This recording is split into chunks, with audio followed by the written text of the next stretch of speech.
unrecognized heroes works among us. Nimdorji is not just a carpenter who carves wood, but he carves identity. He preserves our art, culture, and tradition. We are making this show just for people like Nimdorji, who are our heroes, not being recognized. Tashi दिले और नमस्कार, आप लोग सभी को मैं फिर से स्वागत करता हूँ ऐसे एक इंस्पिरेशनल टॉक शो जिसका नाम है voices of change, recognising the unrecognised.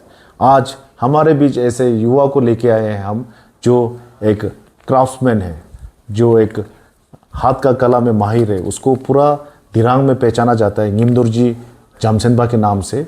एक छोटा सा गांव दिरांग बस्ती से आया हुआ है। उनका हाथ का कला को सब लोग अप्रिशिएट करते हैं। हमारा ऑनरेबल सीएम, ऑनरेबल एमएलए भी उनके वर्कशॉप में आए थे, उनके काम को अप्रिशिएट किए थे। तो ऐसे एक शख्स तेज़ी से जो ज़िंदगी आगे बढ़ रहा है, ऐसे एक ज़िंदगी में जहां शॉर्टकट, क्विक फिक्स मशीन का यूज़ करके काम को फटाफट ख़त्म कर देता है, वैसे एक ज़िंदगी में हमारे बीच ऐसे एक क्राफ्ट्समैन है जिसका नाम है निमदोर्जी। एक कारपेंटर, एक एंटरप्रेन्योर बोल सकते हो आप। ये जॉब गिवर है, बहुत सारा लड़का इनके साथ जुड़ा हुआ है। ये है निमदोर्जी जी हमारे बीच। ये सूट नहीं पहनता है, ये ऑफिस नहीं जाता है, ये इन्होंने ग्रेजुएट नहीं कर रखा है, लेकिन ये एक ऐसे इंसान है, ऐसे एक लड़का है, एक इंस्पिरेशन है। ये अपना क्राफ्ट्समैनशिप से, अपना टैलेंट से, अपना हुनर से सब पहचानता है इसका। इन्होंने बनाया हुआ कुर्सी हर घर में होगा। इन्होंने बनाया हुआ छशम, जो हमारा रिलीजियस अल्टर है, वो हर घर में होगा। आज हमारे बीच है निमदोर्जी जी। Thank you. सबसे पहले आपका सफ़र कहाँ से शुरू हुआ? सबसे पहले फर्नीचर, सबसे फास्ट फर्नीचर क्या बनाया आपने? मेरा जर्नी 2014 से हुआ। उस समय में इससे कुछ हुआ कि पिताजी गुजर गया था। तो 2014 में 2014 आपका उम्र क्या रहा होगा उस समय? वो उस टाइम मेरा 15 से 16 साल। 15-16 साल से जर्नी शुरू हुआ आपका? जी। तो ऐसे करते हैं, ऐसे तो मेरा एक बड़ा भैया है, दीदी है, एक भाई है और एक बहन है, जो उस टाइम में 2014 में उसका 1.5 साल था। अच्छा। तो अभी बड़ा हो गया है। अच्छा। उसको मैंने अपना बेटी जैसे पाला है। ये तो बहन है। अच्छा। तो ऐसे करते हुआ तो ये लकड़ी का काम में बहुत इंटरेस्ट था, छोटा से बहुत इंटरेस्ट था। तो साथ ही साथ पढ़ाई भी छूट गया, तो घर में कुछ ना कुछ बनाते रहता था। तो आस पड़ोस वाला आके देखता था मेरा काम को, कोई टाइम देता था। ऐसे करके इन लोग को मेरा काम बहुत पसंद आया कुछ। तो ऐसे करके वहीं से शुरू, इन लोग पड़ोसी वाला लोग काम में बुलाने लग गया हमको। ऐसे करते करते तो घर घर में काम में चलना शुरू हो गया मेरा। तो आपने किसी से सीखा काम? ये काम मैंने किसी से नहीं सीखा। अच्छा, आप खुद? इंटरेस्ट था तो देखने से कुछ आ जाता था, टेबल यूट्यूब वगैरह ये सब से। हाँ, और ऐसे करते करते यूट्यूब हो गया। ऐसे सोशल मीडिया से बहुत मदद मिला। अच्छा। सोशल मीडिया में देख के बनाना शुरू किया। अच्छा। ऐसे करते करते तो 3 से 4 साल घर घर में जाके काम किया। अच्छा। तो बहुत तकलीफ होता था। कोई लोग गाली करता था और कोई लोग ओवर टाइम काम लगाता था। ओवर टाइम काम लगाता था। तो पेमेंट मिलता था ओवर टाइम का? कुछ लोग देता है, कुछ लोग कोई नहीं देता, कुछ लोग नहीं देता है, कुछ लोग देता है। तो ऐसे करके बहुत तकलीफ हो रहा था हमको। ऐसे गाली सुनो, ओवर टाइम करो, ऐसे करके उसके बाद 1 महीना जैसे सोचा ऐसे नहीं होगा, ये गलत है। और इसमें सिर्फ घर ही चल रहा था, रोजी रोटी ही चल रहा था, कुछ नहीं कर पा रहा था। फिर बहन को पढ़ाना, भाई को करते सोचा। तो फिर उसका बाद एक वर्कशॉप खोलेगा सोचा था। मेरा अपना पर्सनल ज़मीन भी था, एक एडवांटेज था जो पिताजी ने छोड़ के गया था ये ज़मीन को। तो ऐसे करते फिर पैसा चाहिए था, फैमिली ने बहुत सपोर्ट किया। और यहाँ में तो आपका ये सोसाइटी से लोन मिल जाते, थोड़ा इंटरेस्ट हाई होता है, फिर भी वहाँ से लिया है। तो एक छोटा सा वर्कशॉप शुरू किया मैंने। तो बाकी यहाँ का हमारा कोई बड़ा भाई या कोई गवर्नमेंट यहाँ से आप कुछ को मदद नहीं मिला आपको? उस टाइम में नहीं मिला। अच्छा। तो बहुत कठिनाई से आपका ज़िंदगी गुजरा है। 15-16 साल में पिताजी गुजर गया, साथ में वहाँ से फर्स्ट शुरू जो उस समय हुआ था आपका। तो आप, मुझे जो पता है, आप सिर्फ फर्नीचर नहीं, आप छोशम भी बनाते हैं, जो हमारा लोकल जो क्राफ्टमैनशिप है, और मोनेस्ट्रीज गोम्पा, उसमें आप पेमा सोरचा जो ये सब भी वो भी बनाते हो। जी जी। आपने आज तक कितना बनाया? अभी तो याद नहीं आपको कि ये मैंने अभी। अच्छा, याद नहीं है, मतलब बहुत सारा बनाया आपने? बहुत सारा बनाया। अभी ये काम करके 9 से 10 साल हो रहा है। 10 साल हो रहा है जी। अच्छा।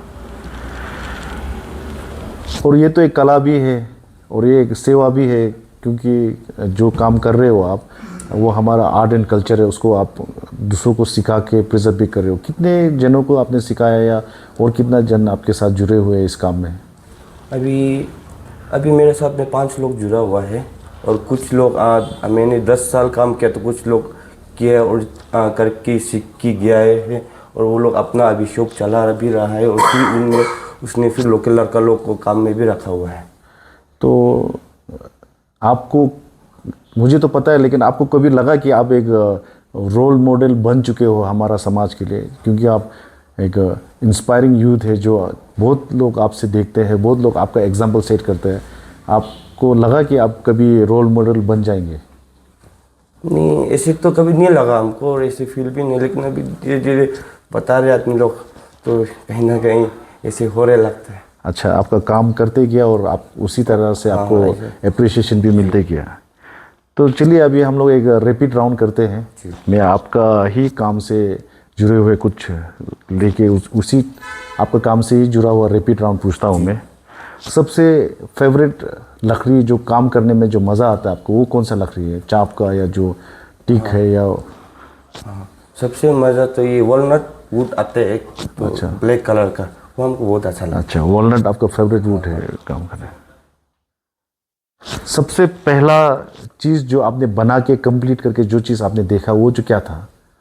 जैसे कि फर्नीचर या कुछ भी चीज़ हो, या कुछ खिलौना हो, सबसे पहला चीज़ जो आपने बनाया? सबसे पहला चीज़ मैंने एक खिलौना बनाया था। अच्छा, एक खिलौना बनाया था। क्या था वो wood का। खिलौना? जो वो खिलौना जो ये जीसीबी टाइप का था, एक फोकलाइन भी बोलते हैं उसको, वो बनाया था मैंने। अच्छा, बेसिकली एक्सकेवेटर बनाया आपने? जी। अच्छा, आपका जो इंस्पिरेशन मिलता है, कौन है आपका इंस्पिरेशन? इंस्पिरेशन मेरा माँ है। अच्छा, ये मेरा माँ है, वो खेती का काम करता है। माँ को दिख की सब सहा है हमने। अच्छा। माँ बहुत तकलीफ करते, तो उसको थोड़ा आराम देने के लिए मेहनत कर रहा हूँ। वो देख के पता चल रहा है, पूरा आपका आंख में देख के पता चल रहा है, आप बहुत इमोशनली कनेक्ट है आपके माँ के साथ में। तो लाइटर नोट में, आप गर्लफ्रेंड है या शादी हो गया आपका? जी, शादी हुआ है। अच्छा अच्छा, तो बेस्ट विशेष आपका मैरिड लाइफ में। आपका ड्रीम प्रोजेक्ट क्या है? आप क्या चीज़ करना चाहता है आपका काम को लेके? मेरा अभी तो मेरा एक वर्कशॉप है, तो वर्कशॉप 4 से 5 लड़का लोग काम कर रहा है, तो इसको और भी बढ़ाना चाहता हूँ मैं, ताकि और भी लड़का लोग को, जो लड़का लोग ये काम को लेके इंटरेस्ट है, उनको मैं जगह दे पाऊँ कि वो भी सीखे आके। अच्छा। और जो तकलीफ है घर बसाए। बेसिकली आप ट्रेन करना चाहते हैं और एम्प्लॉयमेंट जनरेट करना चाहते हैं। मुझे पता है आपने ज़्यादा पढ़ा लिखाई नहीं किया है, आपने ग्रेजुएट किया है या ऐसे नहीं है, फिर भी आपने आपका जो समाज है, जामसेनपा जो समाज है, उसका नाम को रोशन किया है। तो आप आने वाला जो अभी जो युवा युवती है, जो यूथ है, उसको कुछ मैसेज देना चाहेंगे आप, कुछ आपका तरफ से? जी, मैसेज ये रहेगा कि पढ़ाई बहुत इम्पोर्टेंट है कोई भी काम के लिए। अगर आप नौकरी के लिए तो पढ़ाई चाहिए, और ये सब काम के लिए कोई भी लाइन मिल जाएगा, तो आप पढ़ाई भी बहुत ज़रूरी है। तो पहले तो पढ़ाई कीजिए आप लोग। अगर नौकरी नहीं मिलता है तो दिल नहीं हारना है, क्योंकि काम बहुत सारा है, और काम उसी में जाओ। ज़्यादा बड़ा चीज़ नहीं करना है, बड़ा तो आपको बनाना पड़ेगा। छोटा चीज़ से शुरू करो, बड़ा बनाओ, और काम जो दूसरा का एग्जाम्पल लेके मेहनत करो। हाँ, मेहनत करना चाहिए। और ये वो कर रहे तो हम भी वही करेगा बोल के ऐसे भी नहीं होता है, क्योंकि वो जो सकते हो वो आप शायद नहीं सकते। आप सबका पास अपना अपना एक कला होगा, तो आप जो चीज़ में इंटरेस्ट है उसी चीज़ को आप टाइम दो। कभी पेन कर दिया, कभी गाड़ी चला दिया, ऐसे मत बात को, एक ही चीज़ में टाइम दो। अगर आपको वही समय में अगर आपको पैसा नहीं मिल रहे, कुछ प्रॉफिट नहीं आ रहे, तो वो काम को मत छोड़ा आप, क्योंकि आपको पे बैक जैसे भी मिलेगा। आप एक ही चीज़ को मेहनत करेगा दिल से। क्या बात है गिमदर जी, वाकई में आप मिसाल है हमारा समाज के लिए, हमारा सोसाइटी के लिए। आप लोग जैसे के लिए ही ये शो बना है जिसका नाम है voice of changes, recognising the unrecognised. This was voices of change, recognising the unrecognised, the unsung heroes. Salute to all the unsung heroes who are working silently. See you next time. And if you think someone out there who is working silently for the society, please feel free to give us their name. Thank you.